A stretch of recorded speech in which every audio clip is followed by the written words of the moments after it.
कौन है यह रावण? आखिर क्या है रहस्य? क्यों दिव्य शक्तियों के स्वामी किन्नर मानते हैं उन्हें अपना आराध्य और क्यों करते हैं उनसे विवाह? आइए जानते हैं। अरावन, जिसे इरावन के नाम से भी जाना जाता है, भारत के तमिलनाडु राज्य में एक पूजनीय देवता है। वह किन्नरों के दिलों में एक महत्वपूर्ण स्थान रखते हैं, जो हर साल उनके साथ एक अनोखी शादी की रस्म मनाते हैं। अरावन की रहस्यमय कहानी महाभारत काल से चली आ रही है, जो इस परंपरा में गहराई और सांस्कृतिक समृद्धि जोड़ती है। अरावन की उत्पत्ति कैसे हुई, इसका उल्लेख हमें महाभारत महाकाव्य में मिलता है।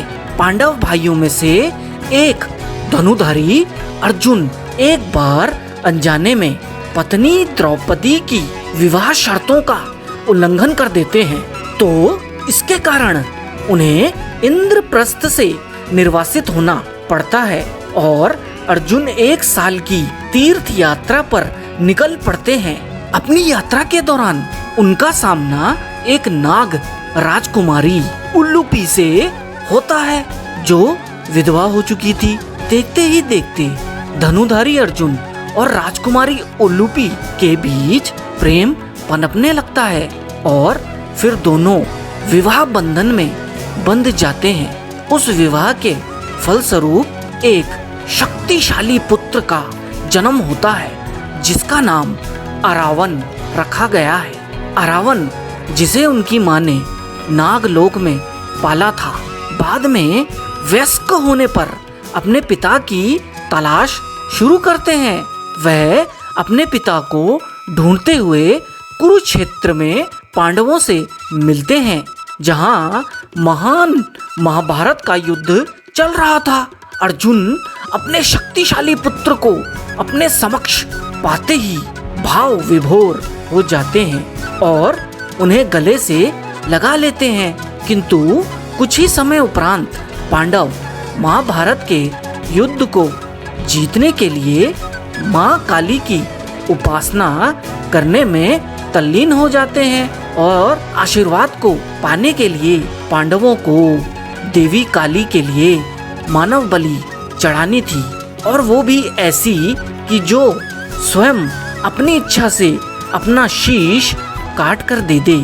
अगर ऐसा हो जाता तो पांडवों की जीत सुनिश्चित थी।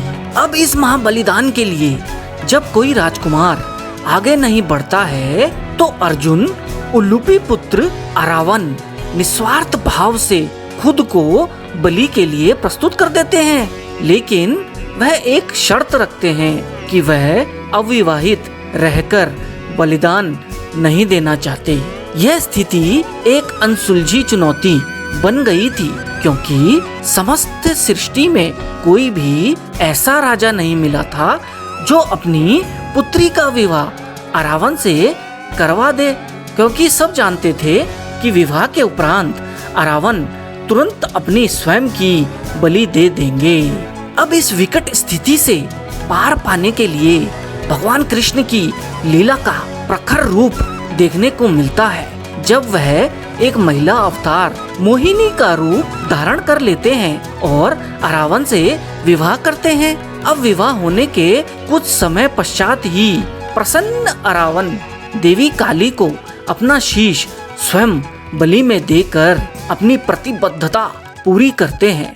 अरावन के इस बलिदान से प्रभावित होकर भगवान श्री कृष्ण अपने मोहिनी रूप में ही सच्चे मन से अरावन की मृत्यु का भयंकर शोक मनाते हैं। भगवान श्री कृष्ण की मोहिनी रूप में आकर देवता अरावन से विवाह करने की यह कहानी और फिर देवता अरावन का आत्म बलिदान किन्नरों की पवित्र आत्मा में गहराई तक उतर जाता है और वह खुद को श्री कृष्ण का मोहिनी रूप मानते हुए अपने आराध्य देवता अरावन से अपनी आस्था प्रणाली के अंतर्गत विवाह करते हैं। अब अरावन एक पूजनीय देवता बन जाते हैं। तमिलनाडु के विल्लुपुरम जिले के कूवगम गांव में एक मुख्य मंदिर अरावन और किन्नरों के बीच दिव्य रिश्ते के महत्व का प्रमाण देता है। कुंठ डावर मंदिर के नाम से जाने जाने वाला ये मंदिर, जहाँ देवता अरावन के सिर की पूजा होती है, तमिल नववर्ष की पहली पूर्णिमा के दौरान मनाया जाने वाला कूट दावर उत्सव एक भव्य कार्यक्रम है, जिसमें भारत और पड़ोसी देशों के विभिन्न हिस्सों से किन्नर आकर प्रतिभाग करते हैं। 18 दिनों तक चलने वाला यह त्योहार जीवंत नृत्यों, मधुर गीतों और आनंदमय उत्सवों के साथ मनाया जाता है। किन्नर उत्सव में भाग लेने के लिए एकत्रित होते हैं। 16 दिन मधुर गीतों पर खूब नाच गाना होता है। सारे किन्नर मिलकर खूब जोशो खरोश से मंडलियों में नाचते हैं और लयबद्ध ताली बजाते हैं। जैसे जैसे दिन बढ़ता है, आसन्न विवाह अनुष्ठान के लिए उत्साह बढ़ता जाता है। हवा कपूर और चमेली की मीठी सुगंध से भर जाती है। साथ ही घंटियों और उत्साही आवाजों की गूंज से चारों तरफ के वातावरण में अदम्य भक्ति भाव जीवंत हो उठता है। 17वें दिन मंदिर के पुजारी द्वारा एक विशेष पूजा की जाती है, जिसमें देवता अरावन को नारियल का प्रसाद चढ़ाया जाता है। इसके बाद पुजारी किन्नरों के गले में विवाह का प्रतीक एक मंगल सूत्र पहनाते हैं, जिसे थाली कहा जाता है। फिर अरावन यानी किन्नर मंदिर में देवता अरावन की मूर्ति से शादी रचाते हैं। उत्सव की समाप्ति 18वें दिन होती है, जब अरावन की मूर्ति को अनुष्ठानिक रूप से तोड़ने से पहले कूवगम गांव में घुमाया जाता है। आराध्य देवता की मूर्ति टूटते ही वो छलछलाते आंसू और रुधिर गले से निकलती हुई भीषण पीड़ा से ग्रसित दुखद आवाजें किन्नरों और आराध्य देव अरावन के पवित्र रिश्ते का तारतम्य बुनती है।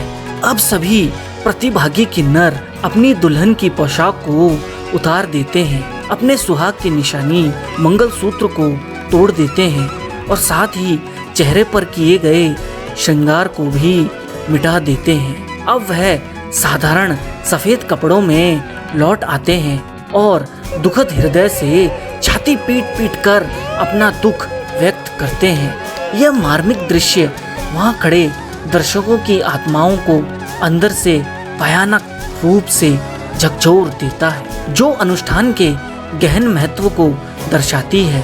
अगले वर्ष की पहली पूर्णिमा पर फिर से एकजुट होने के वादे के साथ त्योहार का समापन होता है और प्रतिभागी किन्नर इस मार्मिक उत्सव की स्मृति को अपने साथ लेकर अपने अपने घरों को चले जाते हैं। इस दिलचस्प हृदय विदारक कथा में देवता अरावन की कहानी प्राचीन पौराणिक कथाओं और वर्तमान सांस्कृतिक प्रथाओं के बीच एक सेतु का काम करती है। कूवगम में वार्षिक कूट दावर त्योहार किन्नरों की पवित्र पहचान, विश्वास और निस्वार्थ प्रेम को दर्शाता है और उनके पवित्र आत्मा में दैवीय बल को बढ़ाता है।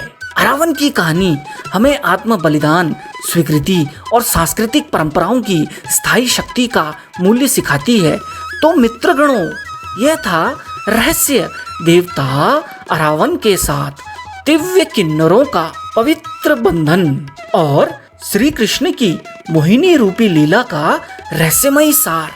आशा करता हूँ यह कहानी भी आपको अवश्य पसंद आई होगी। आपका बहुत बहुत धन्यवाद।